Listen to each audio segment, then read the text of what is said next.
Isaorantsika Andriamanitra no ny fahasoavany, ny famindram-pony izay hitondrany antsika isan'andro isan'andro. Ao anatin'ilay fampaherezana isika zany zao izay heverina fa hitondra hery ho antsika ny lohahevitra miaina ny fahasoavana izay nahitantsika fa talohan'izao dia omen'Andriamanitra fafana isika noho ny fahasoavany, afaka mandray ny famonjena. Koa alohan'ny risotsika lalandalina kokoa ary dia asaiko ampitiavana hatrany ianao fa hisy vavaka ho tonoina. Rainay tsara indrindra izay ny an-danitra misaotra anao izahay. Raisinay ho tombontsoa hatrany ny fafahanay mbola mandray avy amin'ny teninao. Ary toy izany ihany koa ny fangatahanay manokana ny asan'ny fananao masina, atsapahanay ny famelan-keloka hitondra fiadanana ho anay, ary indrindra hanomana ny fomam-panahy, handray izay rehetra efa nomanina ary hitondra soa. Tononona ny vavaka ao amin'ny anaran'i Jesosy Kristy. Amen. Ny fahasoavana dia aseho amin'ny alalan'ilay hoe natao sy noraisina ary nekeny Kristy izay tsy mendrika azy mba ho azo atao amiko sy aminao izay mendrika azy kosa. Tahaka ny hoe tsy rariny loatra izany toe-javatra izany, satria raha fahafatesana no mendrika azy ianao dia natao tao amin'ny Kristy zany mba hafahako sy hafahanao manana ilay fahavelomana indrindra ny any amin'ny mandrakizay.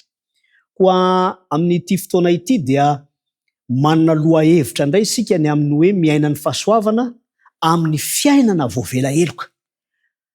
Azo lazaina hoe zava-dehibe tokoa izany hoe voavela-heloka izany, ary ao anatin'izany ihany, tsy miala ao anatin'izany izay voalaza ao amin'ny Isaia 7:20, tononiko manomboka eo amin'ny 7 manao hoe ny famindram-pon'i Jehova no ambarako, dia ny fideranan'i Jehova araka izay rehetra nataony tamiko sy taminao, ny haben'ny fahasoavana tamin'ny taranak'Israely izay nomena araky ny fiantrany sy araky ny haben'ny famindram-pony. Rehefa miresaka isika mahakasika ny antsoina hoe famelan-keloka dia miainga avy amin'ny fahatsapana ny famindram-pon'Andriamanitra izany.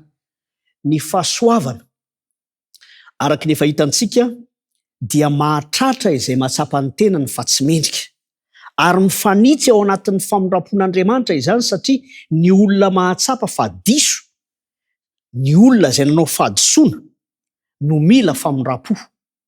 Raha manome ny famindram-pony Andriamanitra zany amin'ny alalan'ny fahasoavany dia rariny loatra raha mahatratra izay rehetra mahatsapa fa nanao fahadisoana izany ka mila famelan-keloka sy fibebahana marina. Zava-dehibe izany satria ao amin'ny asan'ny apôstôly 5 izay anasako anao manokana mba hiara-mamaky amiko an'izany. Asan'ny apôstôly 5 ka ny 9:30, raha miresaka ny amin'ny fahefan'i Jesosy Kristy izy dia toy izao no fanambarana iarahantsika rehetra mamaky. Asan'ny apôstôly 5 ka ny 9:30, izy zany hoe Jesosy Kristy zany nasandratry ny tanana ankavanan'Andriamanitra ho tompo sy mpamonjy, hanome ihany koa fibebahana sy famelan-keloka ho an'ny Israely.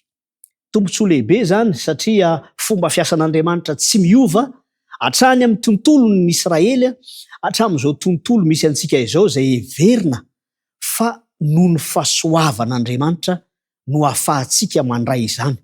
Araky ny voambara teo dia izao, efa noraisan'i Jesosy Kristy noho ny fahasoavana izay tsy mendrika azy mba ho azo atao amiko sy aminao izay mendrika azy kosa, dia tsy inona izany fa ny fahafahantsika mahazo famelan-keloka.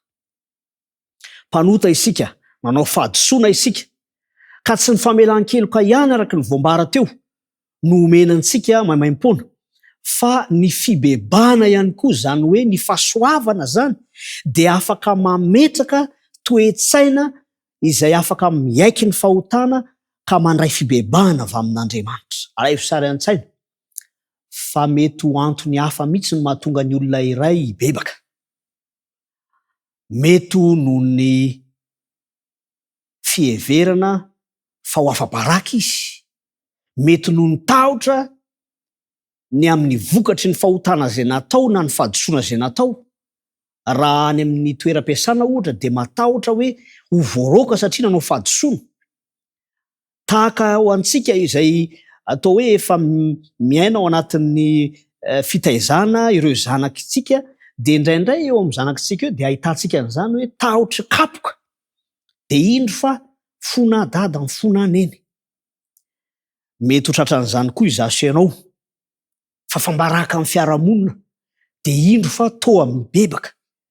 Isaoran'Andriamanitra fa amin'ny alalan'ny fahasoavany dia azo atao ny mandray fibebahana ara-pamelan-keloka avy amin'Andriamanitra. Zava-dehibe zany ry havana malala, ary manavotra antsika ny amin'ilay fahazarana ratsy manamary-tena. Zany koa dia tena anisan'ny ilana fahasoavana, satria rehefa tsy miaina amin'ny fahasoavana ny olona iray nefa mahatsapa izy fa nanao fahadisoana, dia na izy mihevitena fa tsy diso ka manamary-tena, na izy mihevitra ihany tonga ihany eo amin'ny fahatsapana fahadisoana izy fa tsy te hanaiky diso izy, dia miezaka mitady an'izao fomba rehetra izao hanamarinana ny nataony. Misy ihany koa ilay fomba ratsy anankiray izay manotra fahasoavana, miezaka manohitra ny faratsiana ary mametraka izany ho zavatra tsara. Zany hoe soloana ny famarinana, soloana ezahana saronana zany ny faratsiany ny zavatra anankiray mba hahafahana milaza fa marina izany. Toy izany ihany koa ny hoe manankina ny famarinan'ny tenako amin'ny fahadisoan'ny hafa. Ahoana moa zany? Ny fahasoavan'Andriamanitra dia tena tsy mahatratra ny olona izay miezaka manamary-tena. Fa misy karazana fanamarinantena toy izao hoe mandeha mitady ny fahadisoan'ny hafa mba ahafahako milaza fa marina kokoa noho izy aho, ka izany no hitadiavako fiadanam-po sy fiononana. Zava-doza ry havana ny tsy fandraisana ny fahasoavana. Fa rehefa mandray ny fahasoavana ny olona iray dia tonga hatrany amin'ny fahazahoana antoka, fibebahana marina avy amin'Andriamanitra, arahana famelan-keloka. Ao amin'ny Timoty voalohany, toko voalohany ka ny andinin'ny faharoa dia misy karazana tsodrano mandrakariva izay anisan'ireo tsodrano fanaon'ireo apôstôly. Mamangy an'i Timoty zanako malala, ho aminao ani ny fahasoavana sy ny famondram-po, ny fiadanana avy amin'Andriamanitra Ray sy Jesosy Kristy tompontsika. Tombontsoa zany satria ilay fiadanana vokatry ny famelan-keloka anie dia tsy vitan'ny fanamarinan-tena, tsy vitan'ny hoe miezaka ho hanafina sy hanarona. Any amin'ny Isaia toko 7:20 any, ny andininy 2:20, ny toko 7:50, ny andininy 1:20 dia misy farambarana mihitsy manao hoe tsy misy fiadanana ho an'ny ratsy fanahy. Ny olona anankiray izay tonona hoe ratsy fanahy zany dia tsy hoe izay nanao ny tsy mety, fa izay tsy manaiky handray ny fahasoavana mba ahafahana mahazo fanamarinana, famelan-keloka avy amin'ny famelan-keloka.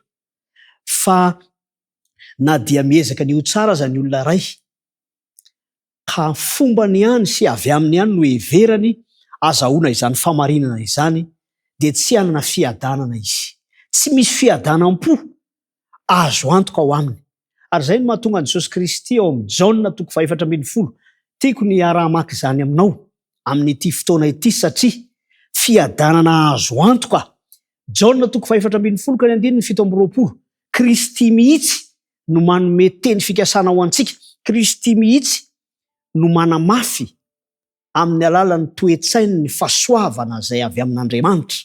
Jaona toko 4:10 ka ny andininy 7:20, isika amin'ny anaran'i Jesosy Kristy manao hoe fiadanana no avela ho anareo. Ny fiadanako Kristy no omeko anareo, tsy tahaka ny fanomeny zao tontolo zao zany, fa aza malahelo na matahotra ny fonareo. Mamerina amintsika ilay toe-tsain'Andriamanitra ao anatin'ny fahasoavan'Andriamanitra izany. Ny fahasoavana izay raisitsika amin'ny finoana, satria sady miantoka fiadanam-po antsika zany no miantoka ny amin'ny ho avy mandrakizay, dia fahasoavana izay mitarika ho amin'ny fiekekeliko aloha voalohany indrindra, ary fandraisana ny fibebana marina avy amin'Andriamanitra, azahoana famelan-keloka sy fiadanam-po. Mba sitraka ao ve ny aina izany fahasoavana izany, satria tokony hiteraka fiadanam-po marina tokoa avy amin'Andriamanitra izany. Tiako ny hanokana fotoana hitondranam-bavaka izany ho asoanao, satria zava-dehibe indrindra eo amin'ny fiainantsika ara-panahy, na dia makasika ny ara-nofontsika ihany azy zany eo amin'ny toe-posy ny toe-tsaina milamina, dia asaiko ampitiavana ary ianao fa hisy vavaka tononona manokana ho amin'izany.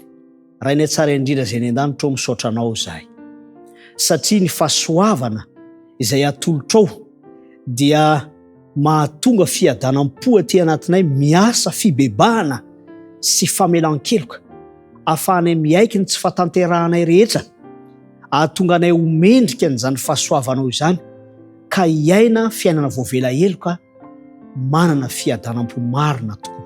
Sitrakainy ny anananay izany Tompo, fa tanterao sy toavy aminay tsirairay avy. Tonoana izany mivavaka izany ho amin'ny anaran'i Jesosy Kristy. Amen.